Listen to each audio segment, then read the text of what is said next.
অসুস্থ হলে অনুধাবন করা যায় সুস্থতার মর্ম।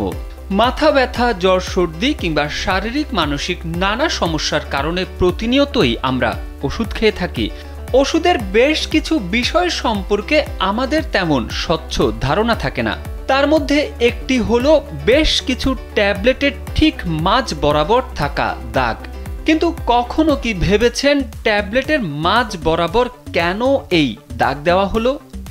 এই দাগ দিয়ে কি ট্যাবলেটের পরিমাণ কমিয়ে ফেলছে ওষুধ কোম্পানিগুলো, নাকি প্রয়োজনীয় কোনো কারণ রয়েছে? অসুস্থ হওয়ার পর মানুষ যখন ডাক্তারের কাছে যায় তখন তারা রোগের ধরন অনুযায়ী প্রয়োজনীয় ওষুধ লিখে দেন। রোগীকে ওষুধ প্রেসক্রাইব করার সময় ডাক্তাররা সেই ওষুধের নির্দিষ্ট ডোজও লিখে দেন। অনেক সময় দেখা যায় ডাক্তার রোগীকে একটা ট্যাবলেটের অর্ধেকটা খেতে বলেছেন। এক্ষেত্রে ওষুধ খাওয়ার সময় রোগী যাতে সহজেই ওষুধকে মাঝখান থেকে দুই ভাগ করতে পারেন, সেজন্যই ওষুধের মাঝখানে দাগ কাটা থাকে।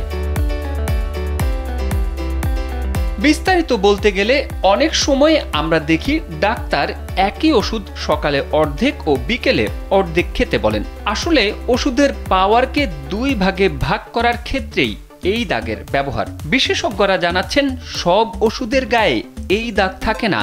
তার প্রধান কারণ হলো দাগ না থাকা ওষুধগুলোর পাওয়ারকে ভাগ করা উচিত নয়, উল্টো তা ভাগ করলে বিপদ হতে পারে। যেমন ধরুন, কোনো ঘুমের ওষুধের পাওয়ার যদি হয় 5, তার গায়ে যদি দাগ থাকে তাহলে তা ভাগ করে পাওয়ার কমিয়ে খাওয়া যেতে পারে।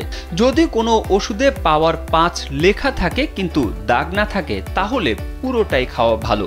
চিকিৎসকরা রোগীর পরিস্থিতি বুঝেই এই ধরনের ওষুধ প্রেসক্রাইব করেন। তারেক আহমেদ, কালবেলা।